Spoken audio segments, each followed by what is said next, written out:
चलिए कुछ और सवाल करें। आ, दो तीन और सवाल कर लेते हैं हम यहाँ पर, ताकि ये जो है ये चीज़ें जो हैं थोड़ी सी और ज़्यादा आपको आसान लगने लगें। यहाँ पर हम जो है राइट एंगल ट्रायंगल्स बना रहे हैं, उनकी कुछ इन्फॉर्मेशन हमें मालूम है एंगल्स के बारे में और साइड्स के बारे में, और हम फिर साइन कोसाइन और टेंजेंट फंक्शंस जो हैं ट्रिग्नोमेट्री के, उनकी मदद से उन साइड्स की लेंथ मालूम कर रहे हैं कि जो नहीं दी हुई।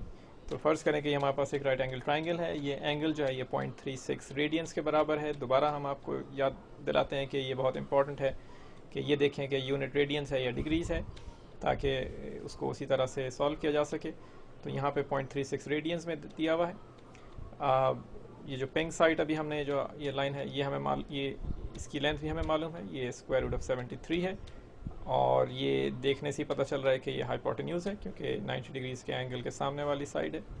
अब सवाल हमारा ये है कि ये जो हम हरे रंग की लाइन जो बना रहे हैं नीचे, ये वाली जो साइड है इस ट्राइंगल की, इस मसलस की, उसकी लेंथ क्या है। आप याद करें हमने ये सवाल कैसे हल किए थे। हम ये देखते थे कि हमारे जो साइन को साइन टेंजेंट फंक्शंस हैं उनमें से कौन सा ऐसा फंक्शन है कि जो यहाँ पे इस्तेमाल किया जाए। उसके लिए हम ये देखते हैं कि कौन सी साइड है जो हम मालूम करना चाहते हैं और कौन सी साइड है जिसकी हमें जो है वो मालूम है लेंथ। तो हमें हाइपोटेन्यूज़ मालूम है यहाँ पर, और हमें ये जो नीचे हरी जो हमने लाइन बनाई है ये वाली साइड जो है ये इस एंगल की ऑपोजिट साइड है। तो हमें ऑपोजिट और हाइपोटेन्यूज़ जो हैं ये दो साइड्स ऐसी हैं कि जो यहाँ पर हमें यानी इस्तेमाल हो रही। तो सबसे पहले देखें कि कौन सा ट्रिक फंक्शन है कि जो ऑपोजिट और हाइपोटेन्यूज़ को इस्तेमाल करता है। SOHCAHTOA के अंदर ऑपोजिट और हाइपोटेन्यूज़ देखें। ऑपोजिट और हाइपोटेन्यूज़ कौन सा है, ये हमारा जो है ये साइन फंक्शन होना चाहिए, ठीक है ना, क्योंकि SOH में साइन, O ऑपोजिट, H हाइपोटेन्यूज़। तो हम साइन फंक्शन यूज़ करेंगे इसको हल करने के लिए इस सवाल को। तो क्योंकि साइन जो है वो हमारा ऑपोजिट ओवर हाइपोटेन्यूज़ के बराबर है, तो यहाँ पर एंगल हमारा 0.36 रेडियंस है। तो साइन ऑफ 0.36 रेडियंस बराबर हो गया, ठीक है, और याद रखिए ये 0.36 डिग्रीज नहीं रेडियंस है, और ये बराबर है ऑपोजिट साइड। इसको हम ऑपोजिट लिख लेते हैं, कोई वेरिएबल के ज़रिए भी आप इसको यहाँ पे लिख सकते हैं। और नीचे जो है हम इसको डिवाइड करेंगे हाइपोटेन्यूज़ से जो हमें मालूम है, जिसकी वैल्यू जो है वो स्क्वायर रूट ऑफ 73 है, ठीक है, और ये ऑपोजिट है ऊपर। इसको चाहे तो पूरा ऑपोजिट करके लिख लेते हैं। चलिए अब ऑपोजिट साइड जो है ये हमारे पास इक्वेशन आ गई। अब ये ऑपोजिट साइड जो है ये बराबर हो गई, हमने स्क्वायर रूट ऑफ 73 से मल्टीप्लाई कर दिया दोनों साइड्स को। तो स्क्वायर रूट ऑफ 73 जाके मल्टीप्लाई हो गया साइन 0.36 रेडियंस, ठीक है। अब साइन 0.36 रेडियंस की वैल्यू क्या है, ये कैसे मालूम करेंगे।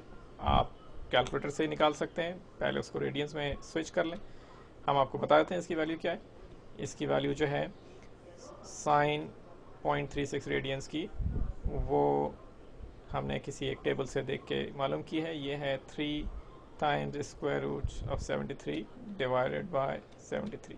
ये हम आपको वैल्यू बता रहे हैं, आपको परेशान होने की ज़रूरत नहीं है कि कहाँ से आई। अगर आप कैलकुलेटर से निकालेंगे तो ज़ाहिर बात है कैलकुलेटर आपको इस शक्ल में नहीं देगा, एक डेसिमल नंबर की शक्ल में देगा, लेकिन वो डेसिमल नंबर यही, इसी को अगर आप हल करें तो वही डेसिमल नंबर मिलना चाहिए।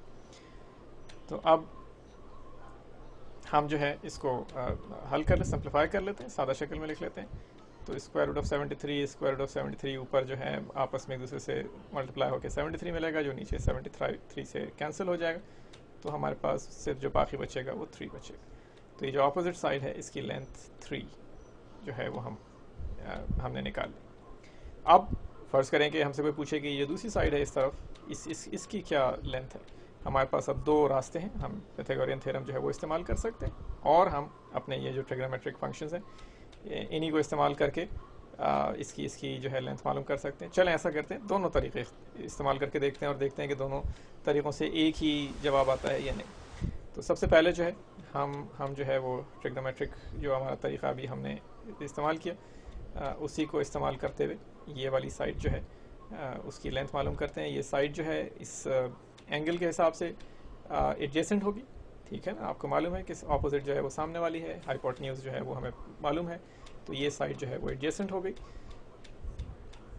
ठीक है, तो हमें अब ये देखना है कि हमारा ऐसा कौन सा ट्रिक फंक्शन है कि जो एडजेसेंट और हाइपोटेन्यूज को इस्तेमाल करता है या एडजेसेंट और ऑपोजिट को इस्तेमाल करता है, क्योंकि हमारे पास हाइपोटेन्यूज और ऑपोजिट दोनों की जो है ना वो हमें लेंथ पता है।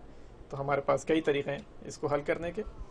तो हम ऑपोजिट एडजेसेंट वाला फार्मूला देख सकते हैं या हम हाइपोटेन्यूज और एडजेसेंट वाला जो है फार्मूला वो देख सकते हैं। तो हमें मालूम है कि टेंजेंट जो है वो 0.36, क्योंकि हमारा यहाँ पर एंगल 0.36 है, तो एडजेसेंट ये होता है एडजेसेंट डिवाइडेड बाय ऑपोजिट।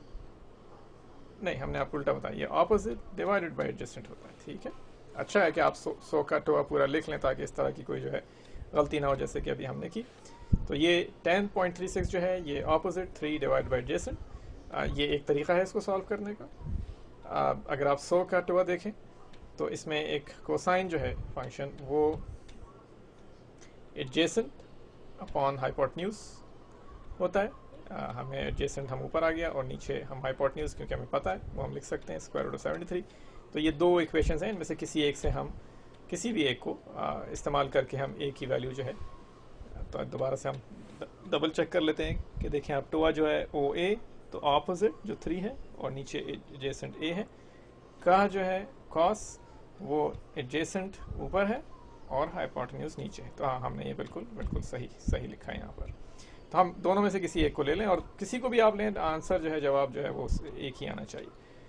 तो हमने जो है वो कोसाइन वाला ले ली इक्वेशन। तो ए जो है उसको जब हमने सिंप्लीफाई किया ए के लिए, तो हमारे पास ये square root of 73 times cosine of 0.36। हम आपको बता रहे हैं कि कोसाइन ऑफ 0.36 रेडियंस जो है उसकी वैल्यू क्या होती है। ये 8 स्क्वायर रूट ऑफ 73 ओवर 73 होती है। आप कैलकुलेटर से निकाल सकते हैं या टेबल्स जो हैं जो दी हुई होती हैं उनसे आप निकाल सकते हैं। ठीक है, और बस इस बात का ख्याल रखें कि जब भी आप कैलकुलेटर से निकाल रहे हो और एंगल रेडियंस में हो तो कैलकुलेटर को भी रेडियंस के मोड में होना चाहिए, और अगर एंगल जो है वो डिग्रीज में है तो कैलकुलेटर को भी डिग्रीज के मोड में होना चाहिए। ठीक है, तो ये आ गया हल होने के बाद 8। तो एडजेसेंट जो साइड है इसकी लेंथ 8 आ गई। अगर आप चाहें तो ये 10 से भी हल करने की कोशिश करें, और बिल्कुल आप देखिएगा कि अगर आप उससे भी हल करेंगे तो ए की वैल्यू 8 ही आएगी। अब हम अपने पैथागोरियन थ्योरम जो है उससे मज़ीद इस बात को जो है कंफर्म कर लेते हैं कि ये जो वैल्यूज़ हमारे पास लेंथ्स आई हैं इस राइट एंगल ट्राइंगल की मुख्तलिफ साइड्स की, क्या पैथागोरियन थ्योरम जो है वो मुत्तफ़िक़ है इन सारी वैल्यूज़ से या नहीं। तो Pythagorean theorem 8 square plus 3 square बराबर होगा हाइपोटेन्यूज स्क्वायर के। हमारे पास हाइपोटेन्यूज जो है उसकी वैल्यू स्क्वायर रूट ऑफ 73 है, लिख लेते हैं हम और इसका स्क्वायर कर देते हैं। अब देखते हैं कि ये लेफ्ट हैंड साइड जो है राइट हैंड साइड यानी उल्टा हाथ की तरफ जो लिखा हुआ है वो सीधे हाथ की तरफ जो चीज़ है नंबर उसके बराबर है या नहीं। तो ये 64 प्लस 9 73, 64 प्लस 9 हमें मालूम है 73 के बराबर, और पैथागोरियन थ्योरम जो है वो भी मुत्तफ़िक़ है हमारे इस रिज़ल्ट से, इस जवाब से। देखा आपने कितने मज़ेदार चीज़ है, एक चीज़ को कई तरीक़ों से आप हल कर सकते हैं। और उम्मीद है कि हमने इतने सवाल कर लिए हैं कि अब आपको ये सवाल करने जो है वो आसान लगेंगे। अगर नहीं, हमें लिख भेजिए, हम और वीडियोस कर देंगे। जाइए जाके मज़े की।